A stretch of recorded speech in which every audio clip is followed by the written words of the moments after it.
बहुत समय पहले की बात है। चाइना के एक राजा ने अपने बेटे को अच्छा शासक बनने के मकसद से एक जैन मास्टर के पास भेजा।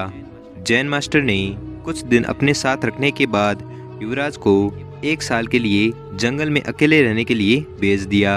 जब युवराज लौटे तो मास्टर ने पूछा, बताओ तुमने जंगल में क्या सुना? मैंने कोयल की कूक सुनी, नदियों की कलकल सुनी, पत्तियों की सरसराहट सुनी, मधुमक्खियों की गुंजन सुनी, मैंने झिंगूरों का शोर सुना, हवा की धुन सुनी। युवराज अपना अनुभव सुनाता चला गया।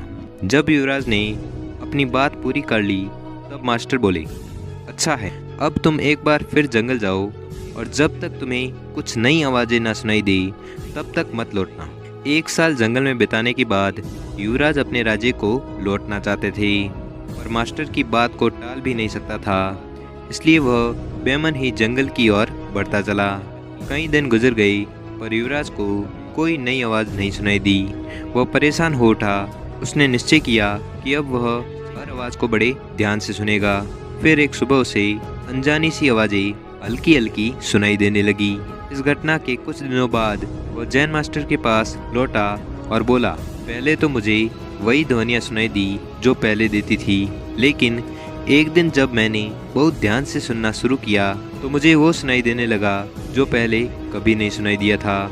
मुझे कलियों के खिलने की आवाज़ सुनाई देने लगी। मुझे धरती पर पड़ती सूर्य की किरणों, तितलियों के गीत और घास द्वारा सुबह की ओस पीने की ध्वनियाँ सुनाई देने लगी। यह सुनकर जैन मास्टर खुश हो गए और मुस्कुराकर बोले, अनसुने को सुनने की क्षमता होना एक अच्छे राजा की निशानी है, क्योंकि जब कोई शासक अपने लोगों के दिल की बात सुनना सीख लेता है, बिना उनके बोले उनकी भावनाओं को समझ लेता है, जो दर्द बयां न किया गया हो उसे वो समझ लेता है, अपने लोगों की अनकही शिकायतों को सुन लेता है, केवल वही अपनी प्रजा का विश्वास जीत सकता है, कुछ गलत होने पर उसे समझ सकता है और अपने नागरिकों की वास्तविक आवश्यकताओं की पूर्ति कर सकता है।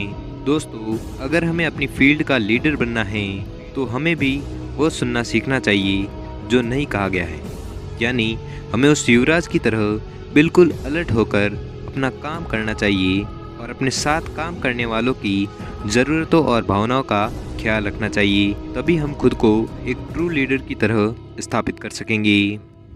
तो दोस्तों, आज के लिए बस इतना ही। हम मिलते हैं किसी नेक्स्ट वीडियो में किसी नेक्स्ट टॉपिक के साथ। तब तक के लिए जय हिंद, जय भारत।